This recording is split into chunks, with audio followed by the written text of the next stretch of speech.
स्वामी, प्रभु जय सतगुरु स्वामी।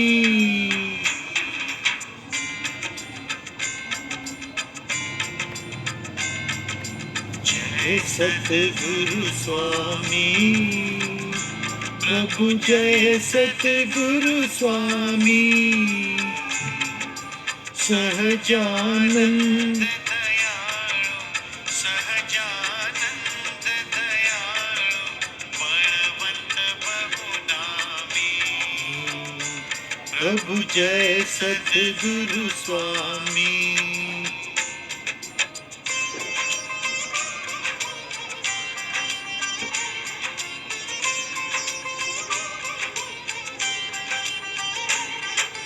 चरण सरोज तुम्हारा वंदू कर जोड़ी, प्रभु वंदू कर जोड़ी।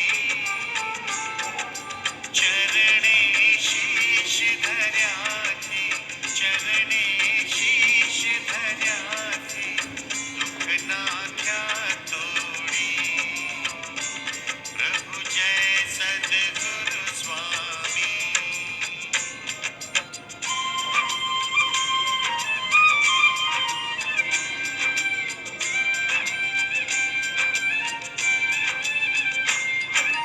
नारायण नर भ्राता द्विज कुल तनुधारी, प्रभु द्विज कुल तनुधारी।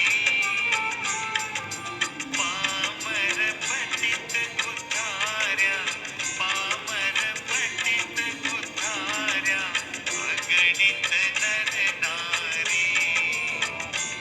प्रभु जय सद्गुरु स्वामी।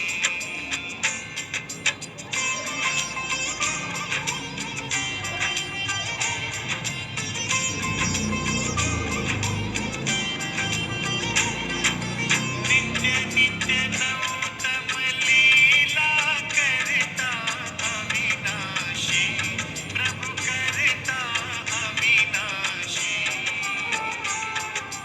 68 तीरथ चरणे, 68 तीरथ चरणे, कोटि गया काशी। प्रभु जय सतगुरु स्वामी।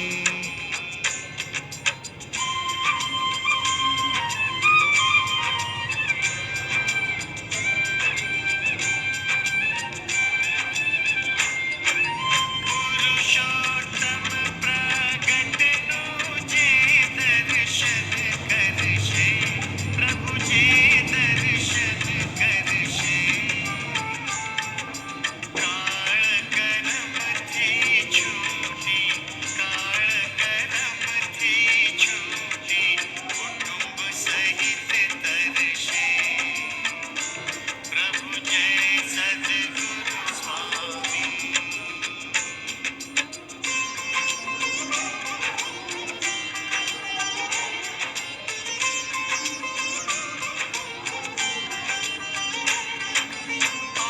अवसर करुणा निधि, करुणा बहु कीधी, वाल करुणा बहु कीधी। मुक्तानंद कहे मुक्ति, मुक्तानंद कहे मुक्ति, सुगम करी सिद्धि।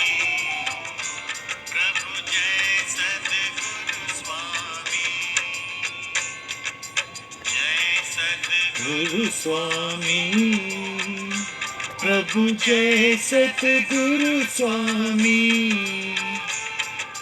सहजानंद दयालु, सहजानंद दयालु, बलवंत बहुनामी। प्रभु जय सतगुरु स्वामी। जय स्वामीनारायण प्रभु, जय स्वामीनारायण।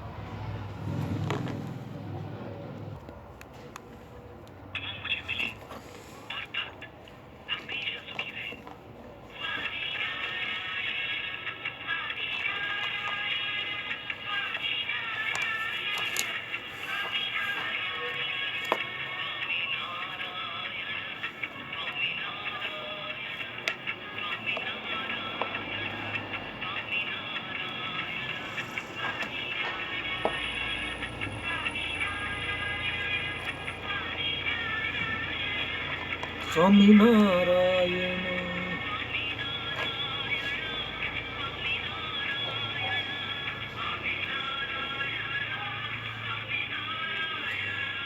तो उन दिनों में दिल्ली का राजा सिकंदर लोदी काशी में ठहरा हुआ था, क्योंकि वो पूरे पुराने भारत का सम्राट था।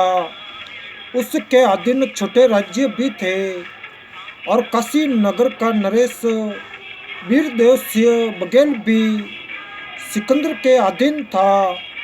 तो परमात्मा कबीर जी भी अनोखी लीला उसी समय किया करते थे जिस समय दिल्ली का राजा सिकंदर काशी शहर में आया हो। परमेश्वर तो जानते हैं कि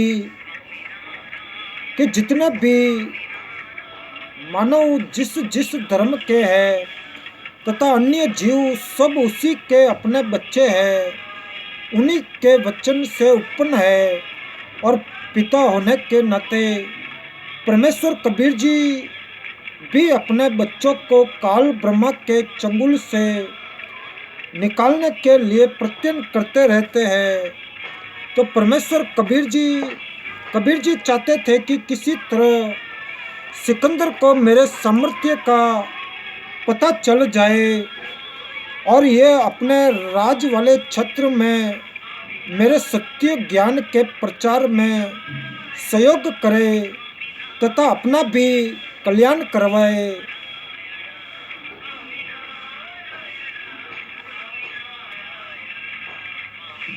तो भारत में हिंदू गुरु ब्राह्मणों तथा मुसलमान काजी मुल्लाओं की आपस में कभी नहीं बनती थी। धर्म के नाम पर झगड़ा खड़ा किए रहते थे, परंतु जब कबीर जी की त्रुटि उन्हें मिल जाती तो सब एक होकर कबीर जी का जोरदार विरोध करते थे। कारण यह था कि परमात्मा कबीर जी दोनों धर्मों के प्रचारकों के ज्ञान को गलत सिद्ध करते थे। कहते थे कि इन धर्म प्रचारकों को अपने धर्म ग्रंथों का भी ज्ञान नहीं है, सब के सब शास्त्रों के विरुद्ध ज्ञान व भक्ति बताते हैं, जिस कारण से साधक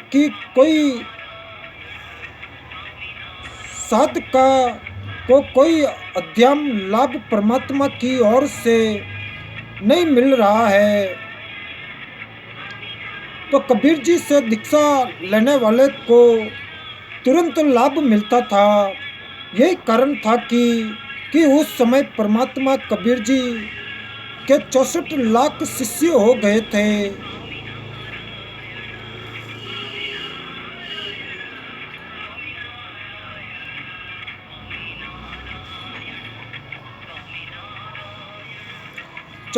चौसठ लाख शिष्य हो गए थे। सब महादुखी थे।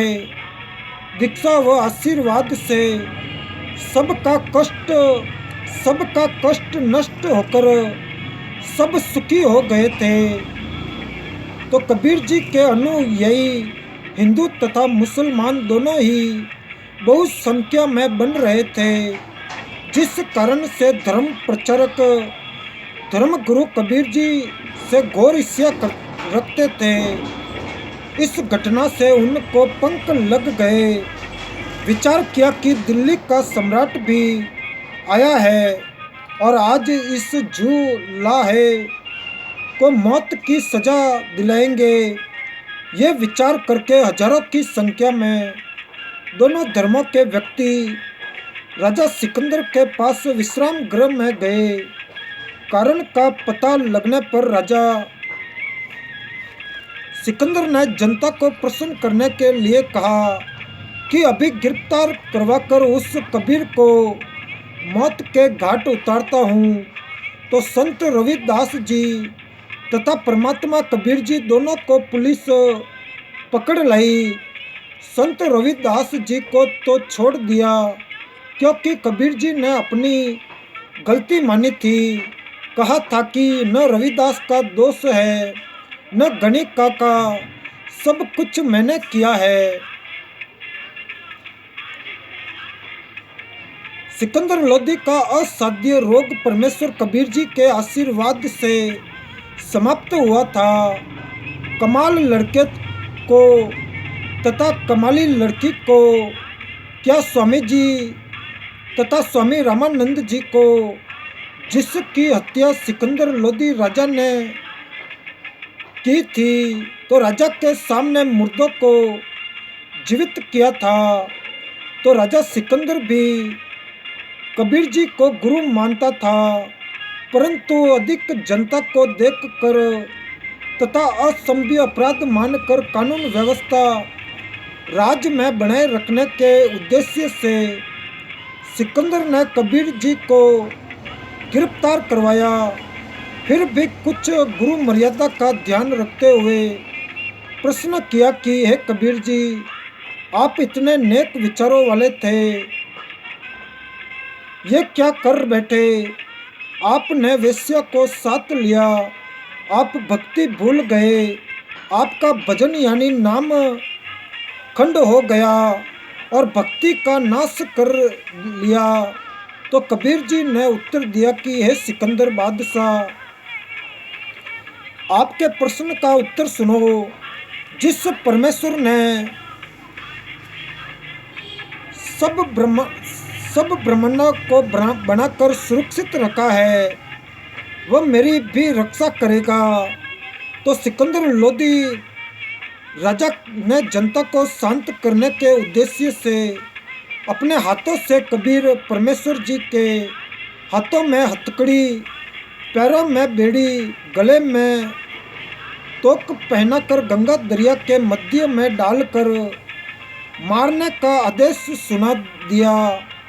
राजा के आदेशानुसार कबीर जी को गंगा जी नदी के मध्य में नौका के द्वारा ले जाकर जल में डाल दिया।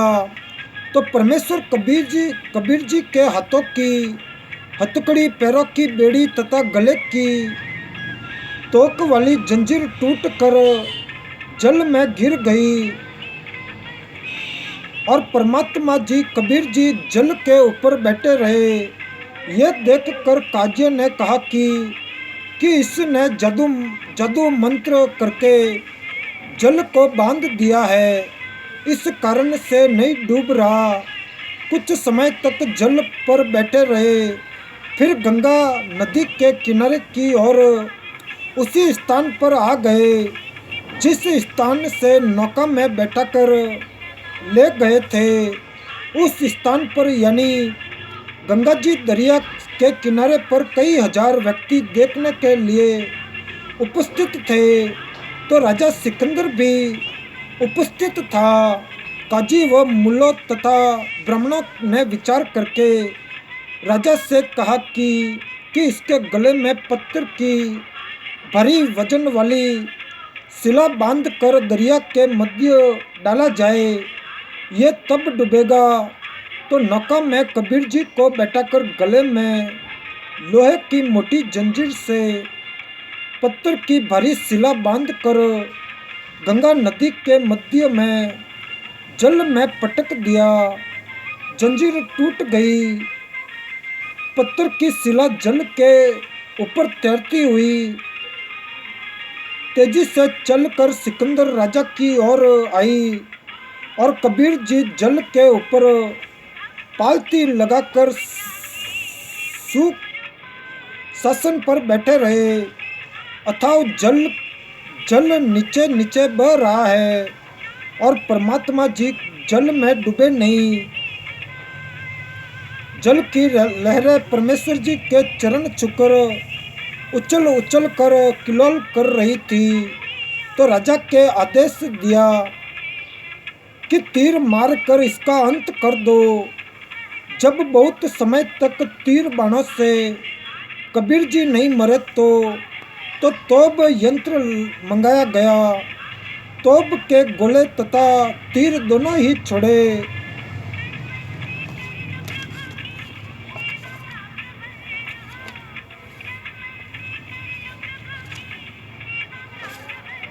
दोनों छोड़े गए, परंतु एक भी परमेश्वर कबीर जी कबीर जी की ओर नहीं गया।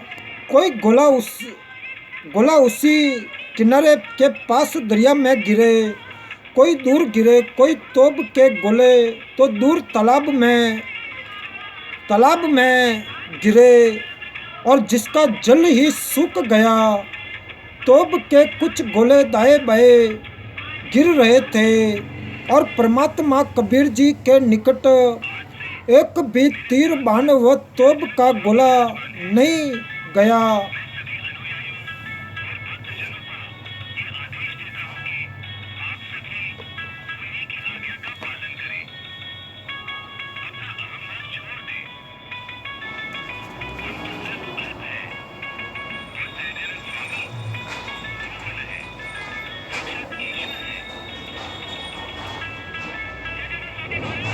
जय हो प्रभु, जय हो, जय हो प्रभु, जय हो।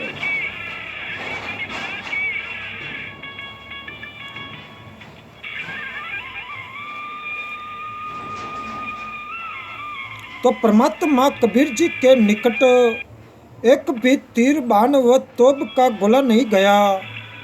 ये प्रत्यन 4 पहर यानी 12 घंटे तक चला, परंतु कबीर जी नहीं मरे।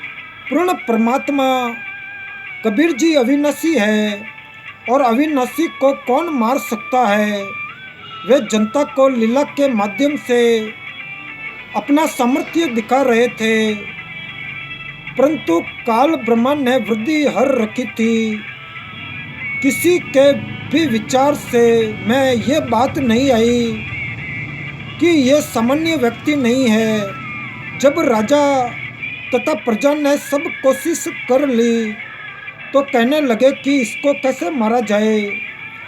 जब सब जुल्म करके थक लिए, तब परमात्मा जी कबीर जी गंगा नदी के जल में गोता लगा गए। उपस्थित जनता तथा राजा ने मान लिया कि कबीर जल में डूबकर मर गया। इसके सौ पर रेत व गारा फिर गई, तो कबीर जी के मरने की खुशी में लोग ढोल बजाने लगे, नाचने लगे और मिठाई बांटने लगे। राजा विश्राम गृह में चला गया। काजी मुल्ला व पंडित जन मिलकर रविदास जी के घर गए। वहाँ पर उनको अंदर से कबीर जी की आवाज़ सुनाई दी। वे परमात्मा की महिमा के शब्द कविता गा रहे थे, और रविदास जी बताने गए थे कि जिसे आप अविनाशी कहते थे वह कबीर मर गया है। तो घर के अंदर गए तो कबीर जी रविदास जी के पास बैठे थे। दोनों शब्द गा रहे थे। देख कर वापिस जाकर सिकंदर को बताया कि कबीर मरा नहीं, वह तो रविदास जी के घर पर बैठा है। और हजारों की संख्या में काशी के काली मुल्ला पंडित तथा जनता रविदास जी के घर गए। वहाँ पर कबीर जी नहीं मिले। रविदास जी ने पूछा कि कबीर कहाँ है। वे बोले कि अभी मेरे पास से गए हैं। कह रहे थे कि गंगा जी में स्नान करके आता हूँ। राजा तथा सब व्यक्ति गंगा जी के उसी किनारे पर गए तो परमात्मा कबीर जी जल के ऊपर पहले की तरह बैठे मिले। दरिया के मध्य में बैठे थे। छोटा समुद्री जहाज में मल्ला यानी जहाज चालक व अन्य कुछ व्यक्ति गए और कहा कि आपको राजा सिकंदर बुला रहा है। जहाज से सीढ़ी जंजीरों से बांधकर जल में लटकाई तो कबीर जी सीढ़ी से चढ़कर जहाज में बैठकर गंगा नदी के बाहर आए तो तुरंत पकड़ लिए यानी गिरफ्तार कर लिया।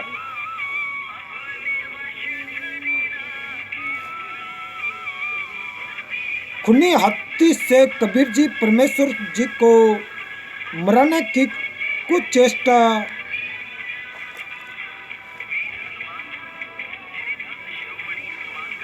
तो परमात्मा कबीर जी के हाथ पैर बांधकर एक मैदान के अंदर डाल दिया, जहाँ पर घोर अपराधियों को कठोर दंड दिया जाता था। वर्तमान के स्टेडियम जैसा वो मैदान होता था। राजा तथा पदाधिकारी स्टेज पर बैठते थे, दर्शक चारों ओर खड़े होते थे और मनुष्यों को मारने के लिए हाथी को प्रशिक्षित किया जाता था। उसे शराब तथा रक्त पीने का चस्का लगाया जाता था। उसे खूनी हाथी कहते थे। तो राजा सिकंदर तथा अन्य मंत्री गण बैठे थे। प्रजा चारों ओर खड़ी थी और खूनी हाथी को महावत हाथी को वश करके चलाने वाले व्यक्ति कबीर जी की ओर मारने के लिए आया। तो परमेश्वर कबीर जी ने एक शेर का रूप दिखाया, जो केवल हाथी को दिखाई दे रहा था। हाथी ने शराब पी रखी थी और शेर को देखकर भय के कारण उल्टा भाग लिया। महावत ने हाथी को भालों से मारा, परंतु कबीर जी की ओर हाथी नहीं गया। परमात्मा कबीर जी ने महावत को भी शेर खड़ा दिखा दिया। महावत भी डर कर हाथी से गिर गया। हाथी भाग गया और परमात्मा कबीर जी के बंधन टूट गए और खड़ा होकर अंगड़ाई ली और जमाई उदासी ली। बहुत लंबे हो गए। सिर आकाश को, जय स्वामीनारायण प्रभु, जय स्वामीनारायण। सिर आकाश को छू रहा था। शरीर से असंख्य सूर्य का प्रकाश निकल रहा था। यह केवल राजा सिकंदर को दिखाई दिया। राजा भयभीत खड़ा होकर मैदान में आया और कहा कि मेरी जान बख्श दो। मेरे से बड़ी गलती हुई है। मेरे को परमात्मा का दर्शन हो गया है। तो जनता से राजा ने कहा कि यह अल्लाह अकबर है और कबीर रूप में पृथ्वी पर आया है। इसके चरण छूकर अपना कल्याण करवा लो।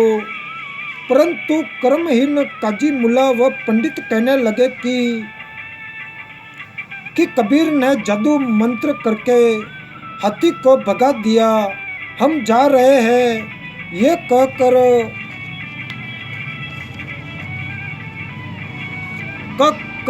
कि वे पाप आत्मा सब चले गए। परमात्मा ने अपना शरीर सामान्य किया और शेर को अदृश्य कर दिया।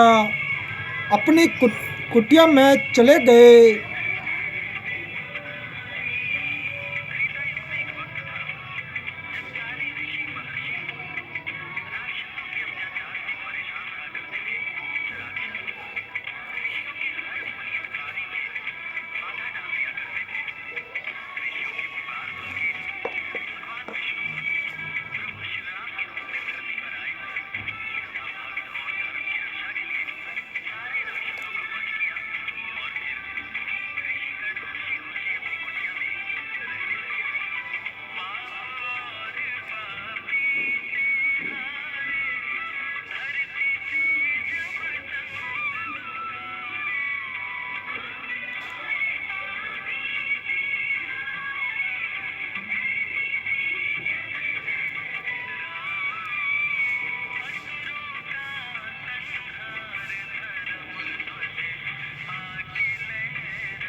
तो पूर्ण गुरुदेव जी से दीक्षा लेकर पूर्ण विश्वास के साथ गुरुदेव द्वारा बताई साधना पूरी निष्ठा के साथ करें।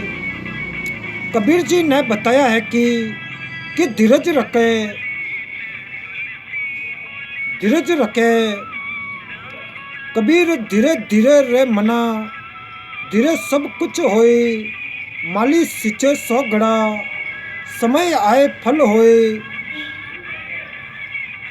तो जैसे माली आम का बीज बोता है, उसकी सिंचाई करता है, कुछ दिन पश्चात अंकुर दिखाई देता है, फिर भी समय समय पर सिंचाई करता रहता है और रक्षा के लिए कांटेदार झाड़ियों की बाड़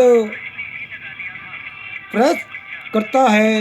एक आम के पौधे को पेड़ बनने में लगभग 8-10 वर्ष लग जाते हैं।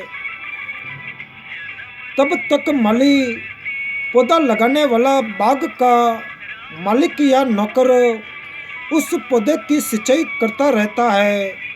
जब आम का पेड़ बन जाता है तो आम के फल लगते हैं, इतने लगते हैं कि स्वयं का परिवार भी खाता है तथा बेचकर अपना निर्वाह भी करता है।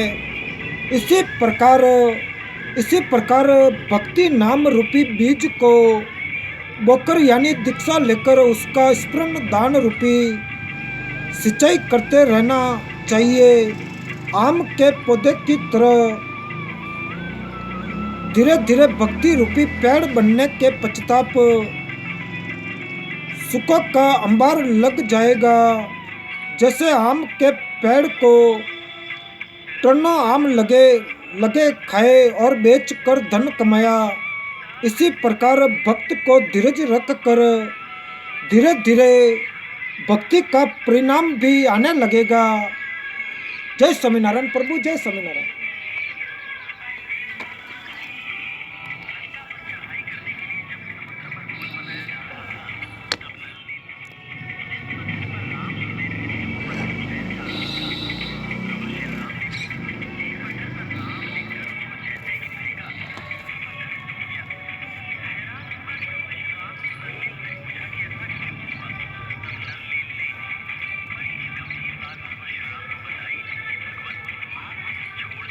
धीरे धीरे भक्ति का परिणाम आने लगेगा। विश्वास, परमात्मा की भक्ति का लाभ उसी को होता है जो परमात्मा की महिमा पर पूर्ण विश्वास रखता है और परमात्मा के लिए कुछ भी असंभव नहीं है।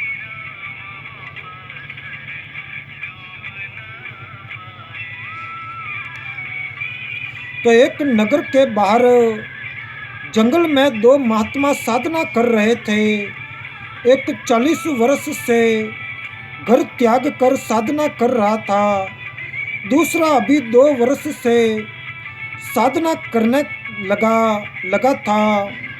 परमात्मा के दरबार से एक देवदूत प्रतिदिन कुछ समय उन दोनों साधकों के पास व्यतीत करता था। दोनों साधकों के आश्रम गांव के पूर्व तथा पश्चिम में थे। बड़े का स्थान पश्चिम में तथा छोटे का स्थान गांव के पूर्व में जंगल में था। देवदूत प्रतिदिन एक घंटा दोनों के पास बैठता और परमात्मा की चर्चा चलती।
तो देवदूत प्रतिदिन एक एक घंटा दोनों के पास बैठता और परमात्मा की चर्चा चर्चा चलती।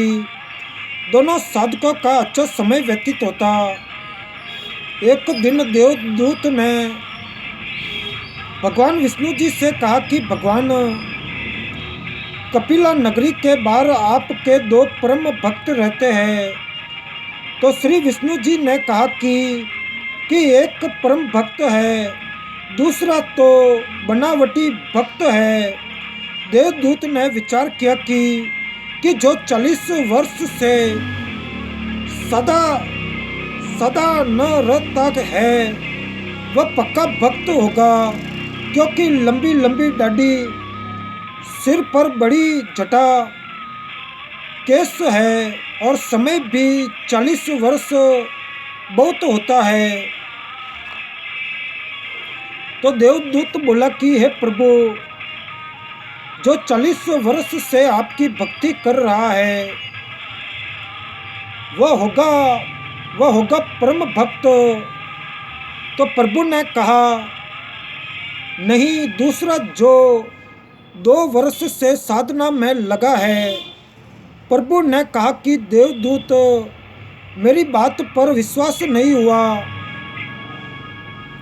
देवदूत बोला, प्रभु ऐसा नहीं है, परंतु मेरी तुच्छ बुद्धि यही मान रही है कि बड़ी आयु वाला भी अच्छा भक्त है। तो श्री विष्णु जी ने कहा कि कल आप देर से पृथ्वी पर जाना और दोनों ही देर से आने का कारण पूछेंगे तो आप बताना कि आज प्रभु जी ने हाथी को सुई के नाके से निकालना था, वह लीला देख कर आया हूँ, इसीलिए आने में देरी हो गई। जो उत्तर मिले उससे आपको भी पता लग जाएगा कि परम भक्त कौन है। पहले प्रतिदिन देवदूत सुबह 8 बजे के आसपास बड़े के पास जाता था और 10 बजे के आसपास छोटी आयु वाले के पास जाता था। अगले दिन बड़ी आयु वाले के पास दिन के 12 बजे पहुंचा। देर से आने का कारण पूछा तो देवदूत ने बताया कि आज 11:30 बजे दिन के परमात्मा ने लीला करनी थी। ये देख कर आया हूँ कि 40 वर्ष वाले ने पूछा कि क्या लीला की प्रभु ने, बताइएगा। देवदूत ने कहा कि श्री विष्णु जी ने कमाल कर दिया, हाथी को सुई के नाके छिद्र में से निकाल दिया। ये सुनकर भक्त बोला कि देवदूत, ऐसी झूठ बोल जो सुने उसे विश्वास हो। यह कैसे हो सकता है कि हाथी सुई के नाके में से निकल जाए? मेरे सामने निकाल कर दिखाओ। देवदूत समझ गया कि भगवान सत्य ही कह रहे थे। ये तो पशु है और भक्त नहीं, जिसे परमात्मा पर ही विश्वास नहीं कि वह सक्षम है, और जो कार्य मानव नहीं कर सकता परमात्मा कर सकता है।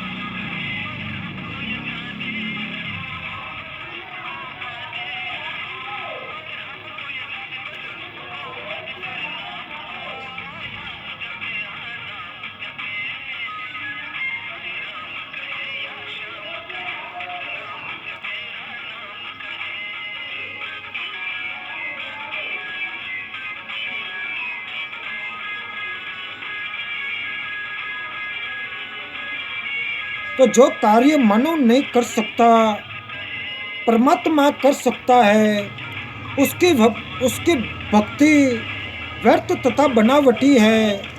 देवदूत तो नमस्ते करके चल पड़ा और छोटे भक्त के पास आया। भक्त ने देरी से आने का कारण पूछा तो देवदूत ने संकोच के साथ बताया कि कहीं ये कोई गलत भाषा न बोल दे। कहा कि भक्त क्या बताओ, परमात्मा ने तो अचरज कर दिया, कमाल कर दिया। देख कर आंखें फटी की फटी रह गई। परमात्मा ने हाथी को सुई के नाके धागा डालने वाले छिद्र के अंदर से निकाल दिया। यह सुनकर भक्त बोला कि देवदूत जी, इसमें आश्चर्य की कौन सी बात है। परमात्मा निकाल दे पूरी पृथ्वी को सुई के नाके में से, हाथी तो बात ही क्या है।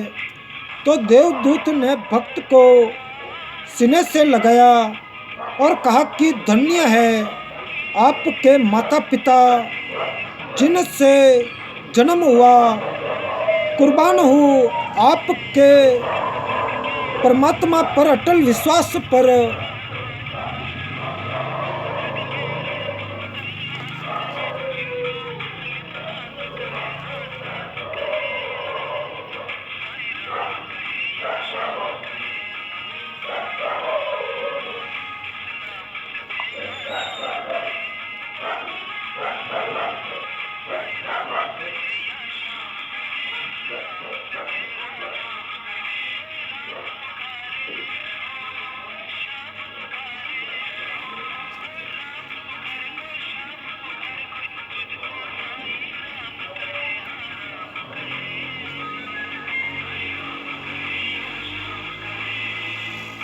यह सुनकर भक्त बोला कि देवदूत जी, इसमें आश्चर्य की कौन सी बात है।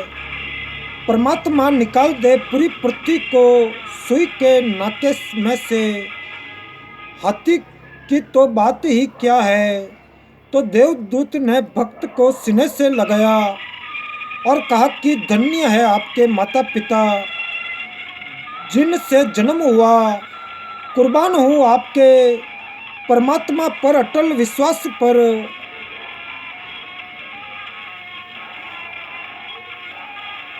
तो पटक जनो, ये तो एक उदाहरण है।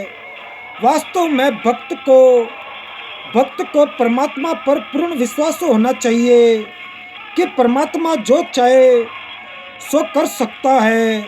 यदि कोई कहे कि परमात्मा ये नहीं कर सकता, वह नहीं कर सकता, तो उसको भक्ति अधिकार ही नहीं है, क्योंकि अपना समय भक्ति का नाटक करके व्यर्थ करे। परमात्मा पर पूर्ण विश्वास करके भक्ति राह पर चलेगा तो मंजिल पर पहुंचेगा।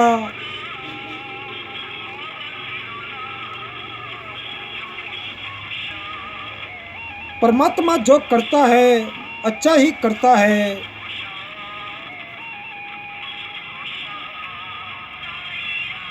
दीक्षा लेने के उपरांत भक्त के ऊपर भक्ति की राह में कितना ही कष्ट आए, मन में यही आए कि परमात्मा जो करता है भक्त के भले में ही करता है।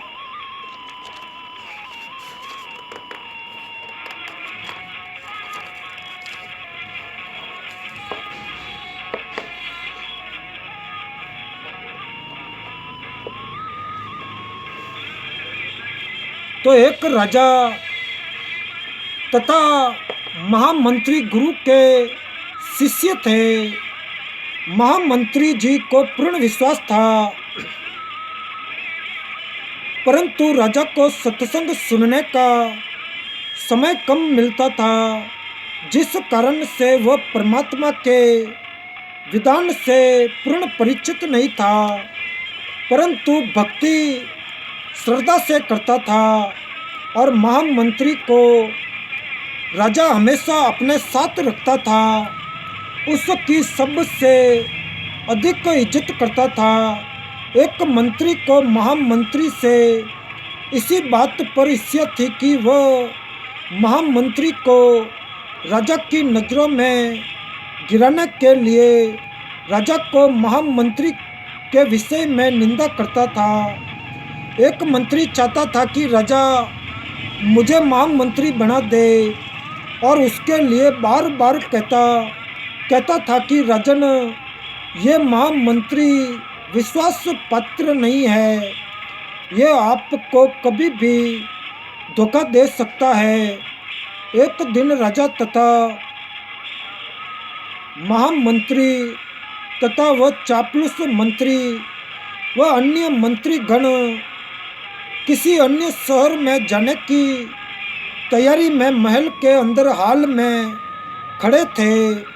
राजा अपनी तलवार को निकालकर उसकी धार तिक्कापन चेक करने लगा और अन्य मंत्रियों से बातें भी कर रहा था, जिस कारण से राजा के हाथ की एक अंगुली कट कर गिर गई।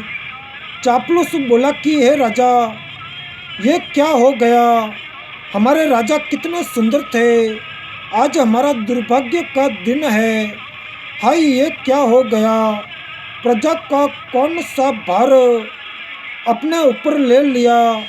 तो महामंत्री बोला, अच्छा हुआ, परमात्मा जो करता है अच्छा ही करता है। तो राजा दर्द से व्याकुल था तथा ऊपर से ये शब्द सुने तो महामंत्री के प्रति गुस्सा आया और सैनिकों से कहा कि इसे जेल में डाल दो, और ऐसा ही किया गया। चापलूस चुगलखोर को महामंत्री नियुक्त कर लिया, अंगुली का उपचार कराया।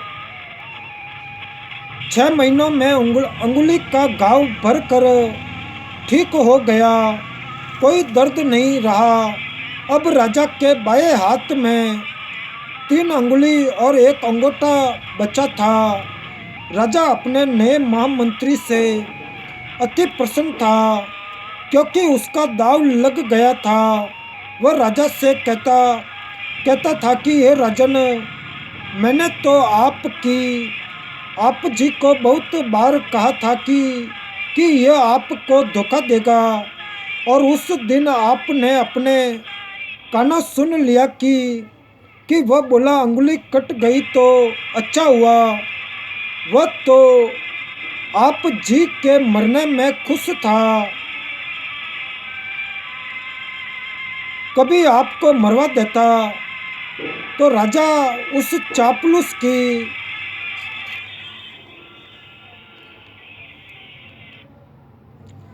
चापलूस चुगलखोर को महामंत्री नियुक्त कर लिया और अंगुली का उपहार कराया। 6 महीनों में अंगुली का घाव भरकर ठीक हो गया, कोई दर्द नहीं रहा। अब राजा के बाएं हाथ में 3 अंगुली और एक अंगूठा बचा था। राजा अपने नए महामंत्री से अति प्रसन्न था क्योंकि उसका दाव लग गया था। वह राजा से कहता था कि हे राजन, मैंने तो आप जी को बहुत बार कहा था कि यह आपको धोखा देगा, और उस दिन आपने अपने कानों सुन लिया कि वह बोला अंगुली कट गई तो अच्छा हुआ। वह तो आप जी के मरने में खुश था, कभी आपको मरवा देता। तो राजा उस चापलूस की प्रत्येक बात को सत्य मानने लगा था। एक दिन राजा उस नए महामंत्री के साथ जंगल में शिकार खेलने गया। दोनों जंगल में गहरे चले गए। आगे कुछ भील लोग थे, उन्होंने उन दोनों को पकड़ लिया और अपने पुरोहित के पास ले गए। उस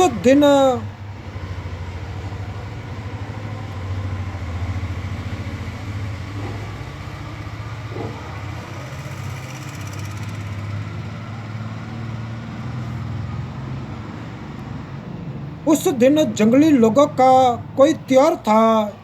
एक व्यक्ति को काट कर देवी की भेंट चढ़ाना था, तो उनके हाथ दो लग गए। पुरोहित ने कहा कि दो ले आए हो तो दोनों दोनों की ही बलि चढ़ा देते हैं, देवी और अधिक प्रसन्न होगी। परंतु पहले इनकी जांच करो कि कोई अंग भंग न हो, यानी कि काना, कोतरा, हाथ या अंगुली कटी न हो। जांच की तो पता चला कि एक व्यक्ति के हाथ की एक अंगुली कटी है। पुरोहित ने कहा कि इसे छोड़ दो, दूसरा ठीक है तो इसकी गर्दन काट दो। उसी समय राजा को छोड़ दिया और चापलूस महामंत्री की गर्दन राजा के सामने ही काट दी और देवी को भेंट कर दी। तो राजा चल पड़ा और अपने महल में आया, सीधा सीधा जेल पर गया और महामंत्री को रिहा किया। राजा ने महामंत्री जी को सीने से लगाया और कहा कि जब मेरी हाथ की अंगुली कटी थी और आपने कहा था कि अच्छा हुआ, भगवान जो करता है अच्छा ही करता है और ये सही बात है। यदि उस दिन मेरी अंगुली नहीं कटी होती तो आज मेरी जान जाती, तो भगवान ने अच्छा किया। राजा ने फिर कहा कि मेरे लिए तो अच्छा हुआ, परंतु आपको 6 महीने जेल व्यर्थ में बिना दोष के काटनी पड़ी, आपके लिए क्या अच्छा हुआ। तो महामंत्री बोला कि आज मैं जेल में न होता तो आपके साथ जाता, वहाँ मेरी गर्दन कटनी थी और मेरी मौत होनी थी, तो 6 महीनों की कैद से मेरी जान बच गई और मेरे लिए ये अच्छा हुआ। जय स्वामीनारायण प्रभु, जय स्वामीनारायण। इस प्रकार भक्त को परमात्मा पर विश्वास करके अपने जीवन के सफर पर चलना है।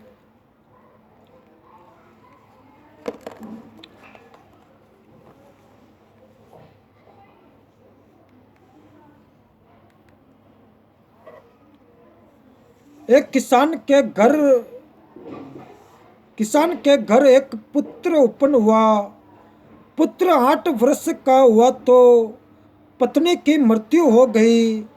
किसान के पास 16 एकड़ जमीन थी। कुछ वर्ष पश्चात किसान ने दूसरी शादी की। उस पत्नी से भी एक पुत्र उत्पन्न हुआ। कुछ वर्ष पश्चात उस पत्नी की भी मृत्यु हो गई। तो किसान का प्रथम पत्नी वाला पुत्र 16 वर्ष का हुआ, उसका विवाह कर दिया। किसान की भी मृत्यु हो गई। छोटा लड़का 10-12 वर्ष की आयु में रोगी हो गया। कुछ दिन उपचार कराया, फिर बड़े भाई मौसी का बेटा ने तथा उसकी पत्नी ने विचार किया कि उपचार पर क्यों खर्च किया, यदि मर गया तो इसके हिस्से के 8 एकड़ जमीन अपने पास रह जाएगी। ये विचार करके पड़ोस के गांव से जो वैद्य उपचार के लिए आता था उससे कहा कि इस लड़के को औषधि में विष मिलाकर दे दो, हम आपको धन दे देंगे। 500 रुपये के लालच में वैद्य ने उस लड़के को औषधि में जहर खिलाकर मार दिया। गांव वालों को बताया गया कि रोग के कारण मृत्यु हो गई।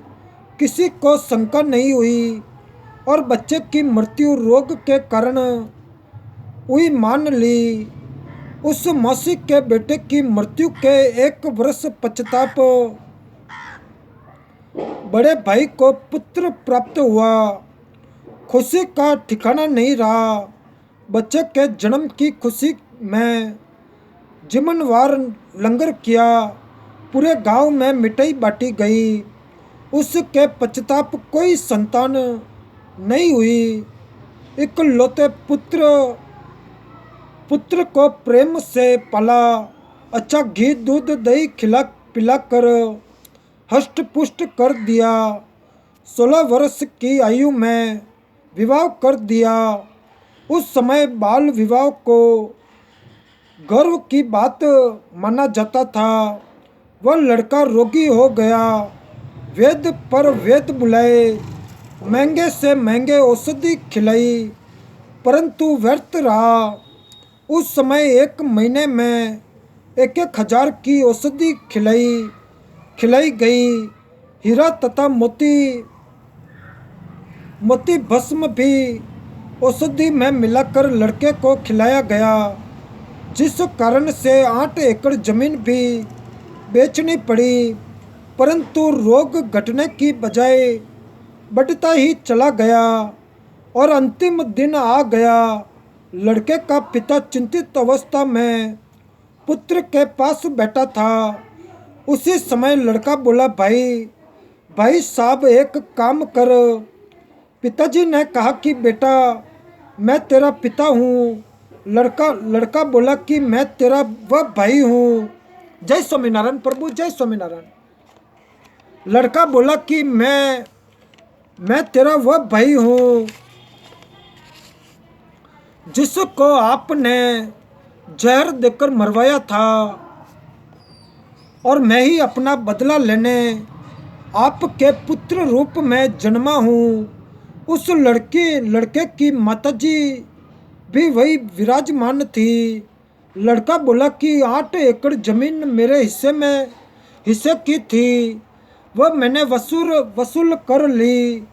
अब केवल कफन तथा लकड़ियों का हिसाब शेष है, उसकी तैयारी करो। यह बात सुनकर पिता उर्फ भाई का मुख फटा रह गया। अपने किए पर दोनों पति पत्नी ने पश्चाताप किया, और परमात्मा का विधान अटल है। बड़े भाई ने पुत्र रूप में जन्मे छोटे भाई से प्रश्न किया कि हमने लालच में आकर जो पाप किया, हमें तो परमात्मा ने फल दे दिया। जिस उद्देश्य के लिए आपकी जान ली थी, वह 8 एकड़ जमीन गई तथा अन्य संतान है नहीं, और ये शेष जमीन कोई और ही लेगा। हमारा तो नाश हुआ सो हुआ, और ये तो होना ही चाहिए था। परमात्मा ने न्याय किया। परंतु जो लड़की आपकी पत्नी रूप में आई है, इसने कौन सा अपराध किया है जिस कारण से ये सती प्रथा के तहत आपके साथ जिंदा जलाई जाएगी। इसके साथ भगवान ने अन्याय किया है। तो छोटा भाई उर्फ पुत्र बोला कि मेरी मृत्यु के 2 वर्ष पश्चाताप वह वेद मर गया था, जिसने मुझे 500 रुपये के लालच में जहर देकर मारा था। और ये पत्नी वही वेद डॉक्टर वाली आत्मा है, इसको वह फल मिलेगा, जिंदा जलाई जाएगी। उस समय सती प्रथा जोरों पर थी, तो पति की मृत्यु के पश्चाताप पत्नी को जिंदा उसी चिता में जलाया जाता था। तो प्रिय पाठकों, विचार करो कि परमात्मा की दृष्टि से कुछ नहीं छुपा है। जैसा करेगा वैसा भरना पड़ेगा। प्रत्येक परिवार इसी प्रकार संस्कार के कारण एक दूसरे से जुड़ा है। तो कोई पूर्व जन्म का कर्ज उतारने के लिए जन्मा है, कोई पूर्व जन्म का कर्ज लेने जन्मा है।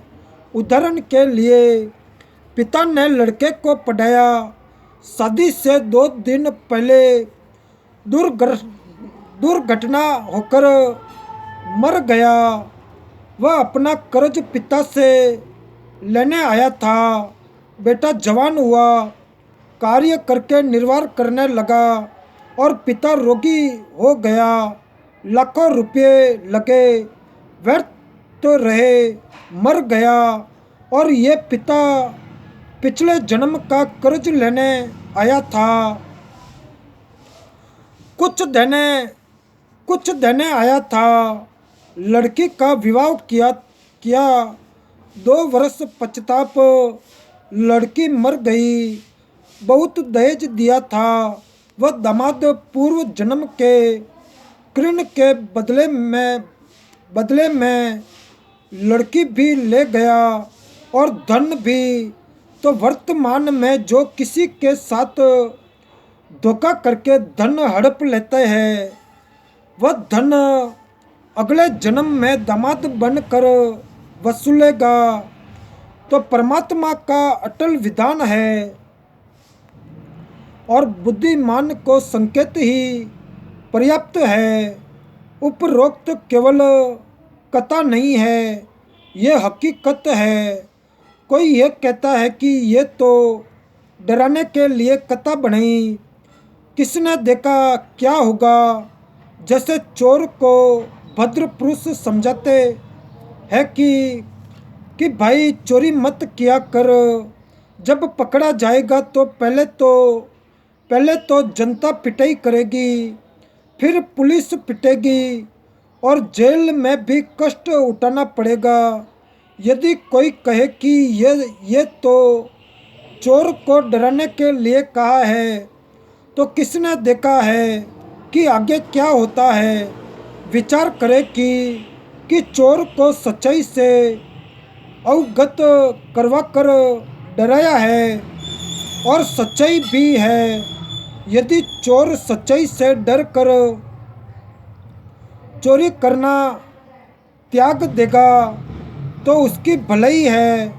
और यदि कहेगा कि किसने देखा है आगे क्या होता है, तो उसके साथ वह सब गुजरेगी जो पहले बताई गई थी। इसी प्रकार जो उपरोक्त कथा को केवल समझने डराने के लिए ही मानेगा तो दुर्भाग्य होगा। इसको इतनी ही सत्य समझना जैसे चोर को सतर्क किया है। लेखक ने यह कथा सन 1978 में एक पशुओं के डॉक्टर से सुनी थी, जो किसान के 2 पुत्र वाली कथा ऊपर बताई है। वह इस कथा को अपने पास बैठने वाले को अवश्य सुनाता था, परंतु अमल कतई नहीं करता था। 10 रुपये की दवाई देकर 4 इंजेक्शन लगाकर 200-300 रुपये वसूलता था। फिर शाम को मिलता तो अपने कारनामे भी बताता था कि यदि कम रुपये लूँगा तो भैंस वाला ये समझेगा कि अच्छी दवाई नहीं दी, तो भैंस को स्वास्थ्य तो 10 रुपये की दवाई से ही हो जाना था। विचार करें कि ऐसे व्यक्तियों की कथनी और करनी में अंतर है, तो उनके द्वारा सुनाई इन कथाओं का अन्य पर कैसे प्रभाव होगा। संत गरीबदास जी ने कहा है कि ये बातें कहन सुनन की नहीं है, कर पाड़ने की है। यानी इन पर अमल करना चाहिए। परमात्मा के विधान को समझकर निर्मल जीवन यापन करो। जीवन की राह को कांटों रहित बनाए।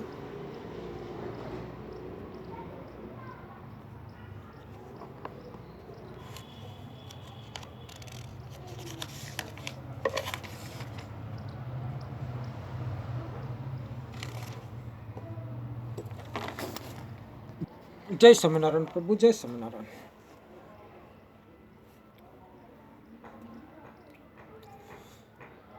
तो जिस समय श्री शिवजी ने अपनी पत्नी पार्वती जी को अमर कथा अमरनाथ स्थान पर, जय स्वामीनारायण प्रभु, जय स्वामीनारायण।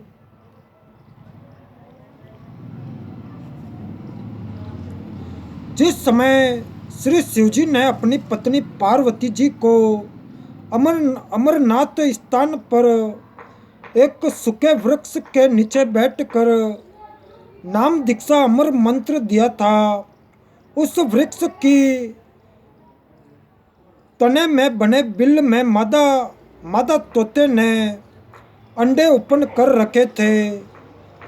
स्वस्थ अंडे तो शिवजी की हाथों से बजाई ताली से बच्चे बनकर उड़ गए। उनमें से एक अंडा गंदा अस्वस्थ था, उसका जीव उसके अंदर था। जब श्री शिवजी ने श्री पार्वती जी को दीक्षा मंत्र सुनाया तो वह गंदा अंडा स्वस्थ हो गया और तोते का बच्चा बन गया, पंख लग गए, उड़ने योग्य हो गया और पार्वती जी की समाधि लग गई।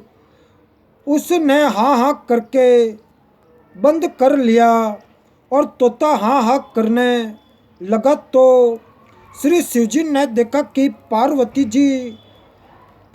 जी की तो समाधि लगी है और सुन बोल कुछ नहीं रही है, तो हाँ हाँ की आवाज़ किसकी है।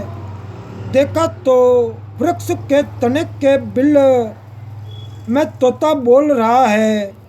तो श्री शिवजी ने उसे मारना चाहा तो तोता उड़ गया। पीछे पीछे श्री शिवजी सीधी से उड़कर मारने चले और ऋषि वेद व्यास जी की पत्नी ने जमाई ली। मुंह खोला तो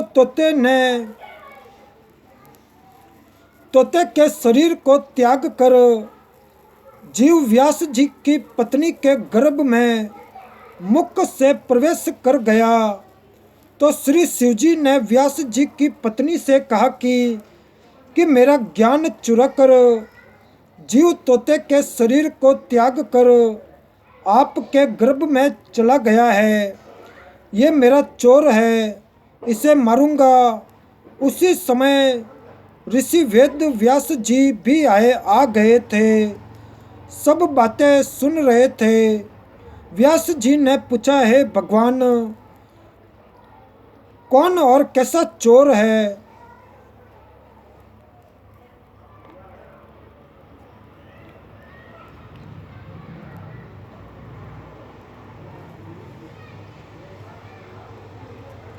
कौन और कैसा चोर है? तो श्री शिवजी ने बताया कि मैं पार्वती जी को दीक्षा दे रहा था, अंदर के कमलों का भेद बता रहा था। तो इस तोते ने सुन लिया कि यह किसी अनाधिकारी को मंत्र बता देगा तो वह अमर होकर जनता को पीड़ा देगा, और यह अमर हो गया तो मैं इस जीव को मारूंगा। व्यास जी बोले, हे शिवजी भगवान, हे शिवजी भगवान, जब ये अमर हो गया तो आप मरोगे कैसे? ये बात सुनकर श्री शिवजी पार्वती जी वापस लौट गए और पार्वती जी को सब बातें बताई। तो श्री वेद व्यास जी ने अपनी दिव्य दृष्टि से देखा तो पता चला कि पत्नी के गर्भ में पुत्र है और 12 वर्ष के पश्चात पुत्र उत्पन्न हुआ। माता जी कहती थी कि पुत्र का नाम सुखदेव रखना है। इसके गर्भ में रहते हुए मुझे कोई दुख नहीं हुआ। मन में खुशी बनी रहती थी और सुख का आभास होता रहता है। इसीलिए गर्भ में ही उस बालक का नाम सुखदेव रख दिया था। तोते के अंडे में रहने और तुरंत मानव शरीर प्राप्त करने के कारण ब्राह्मण ब्राह्मण लोग उसे सुखदेव, सुख माने तोता भी कहते थे। तो ऋषि सुखदेव जी का जन्म लेते ही 12 वर्ष का शरीर बन गया और उठकर चलने लगे। तो ऋषि वेद व्यास जी ने कहा, हे पुत्र कहाँ चला? सुखदेव जी ने अपने माता पिताजी की ओर पीट करके बोले कि आपका और मेरा इतना ही संग है, संस्कार है। तो ऋषि व्यास जी ने कहा कि हे पुत्र सुखदेव, हमने तेरे जन्म लेने की 12 वर्ष प्रतीक्षा की और आज आप छोड़कर जा रहे हो, एक बार मुख तो दिखा दे। तो सुखदेव ऋषि बोले, हे ऋषि जी, बहुत बार आप मेरे पिता बने और अनेकों बार मैं आपका पिता बना। ये तो बड़ा बखेड़ा झंझट है। मैं भक्ति करके जन्म मरण से मुक्ति कराऊंगा और मैं आपकी और मुख इसीलिए नहीं कर रहा हूँ कि कहीं मेरा आप में मोह न हो जाए। और ये संत गरीबदास जी ने वाणी द्वारा बताया है कि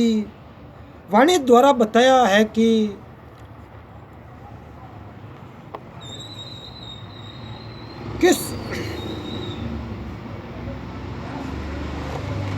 जय स्वामीनारायण प्रभु, जय स्वामीनारायण।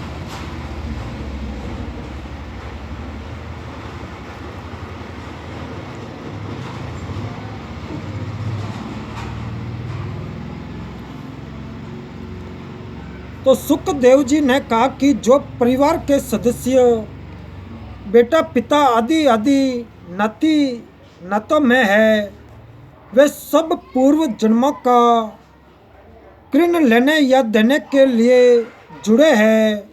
वास्तव में कोई किसी का पिता पुत्र नहीं है।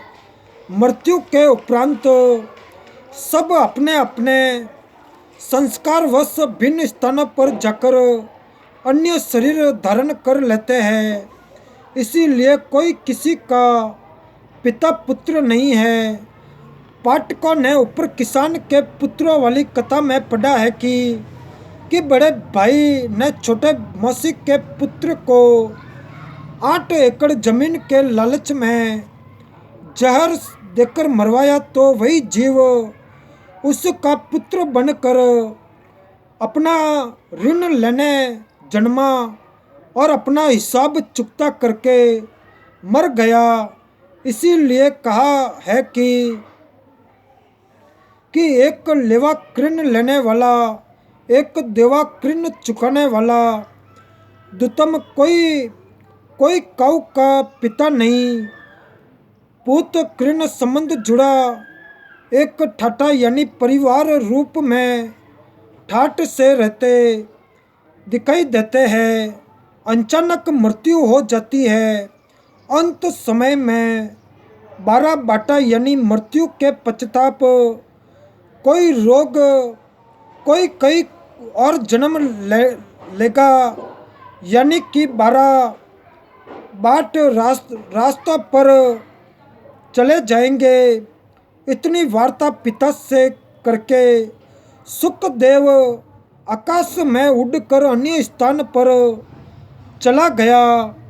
तो प्रिय पाठकों, भक्ति करो और जीव का कल्याण करवाओ। केवल परिवार के चिपक कर अपना जीवन नष्ट न करो। परमात्मा की भक्ति से कृण में सरलता से उतर जाएगा।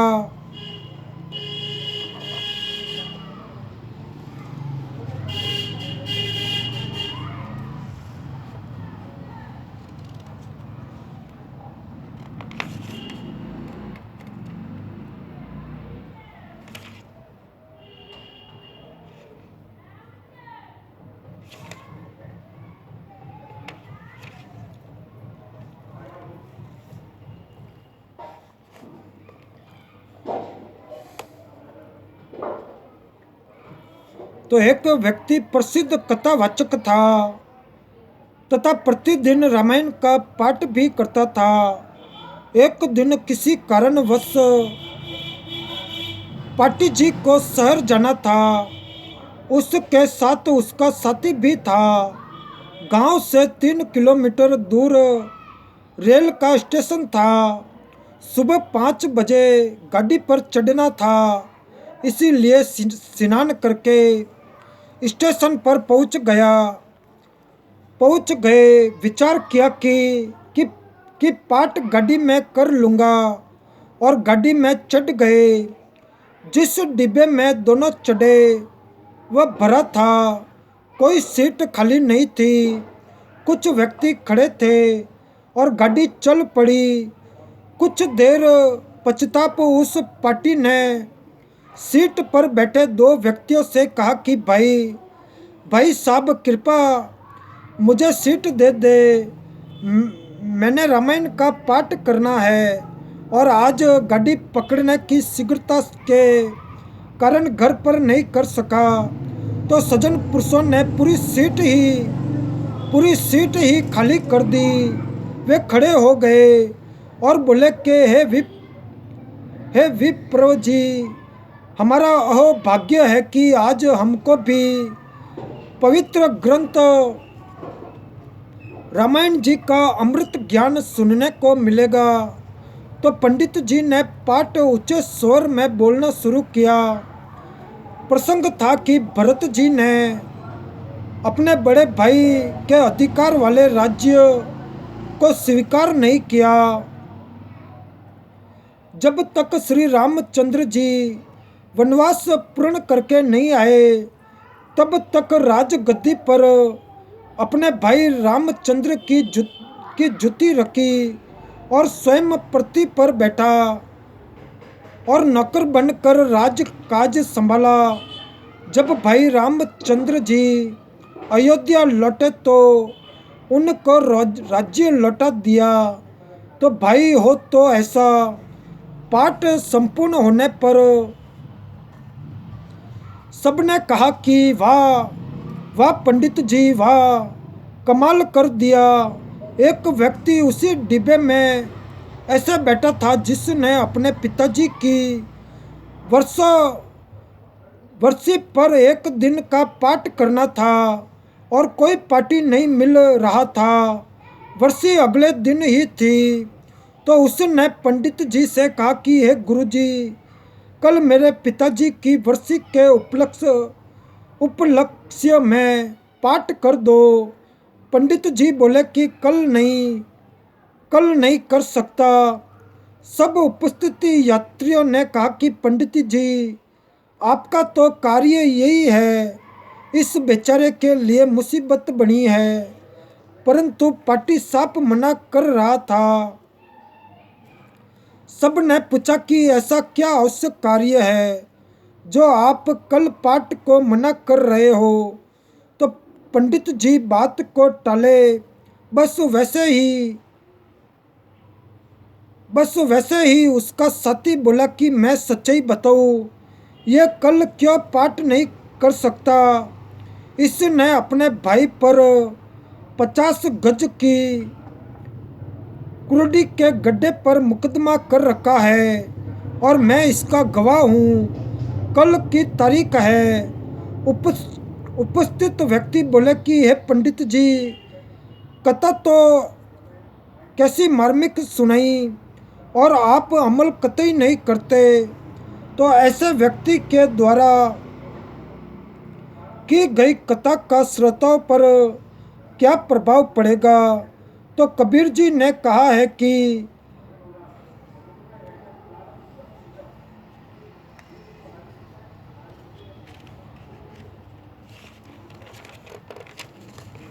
जो व्यक्ति कहते हैं ज्ञान की बातें और औरों को शिक्षा देते हैं कि किसी का बुरा मत करो, परंतु स्वयं गलती करते हैं, वे आध्यात्मिक गुरु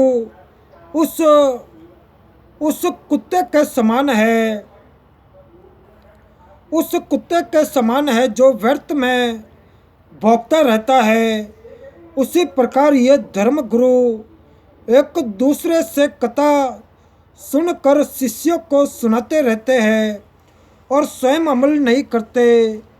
वे अज्ञानी धर्म गुरु तत्व ज्ञान कहकर कोरे अज्ञान का प्रचार करते हैं, क्योंकि उनको तत्व ज्ञान का पता नहीं है।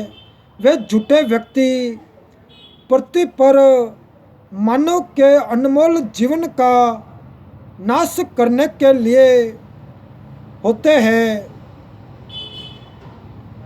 नाश करने के लिए जन्मे होते हैं।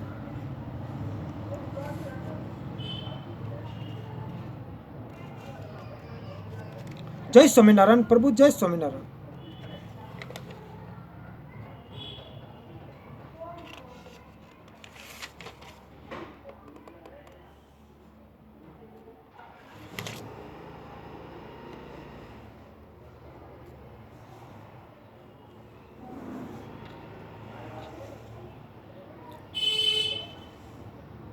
ओम श्री पूर्ण पुरुषोत्तम स्वामी नारायणाय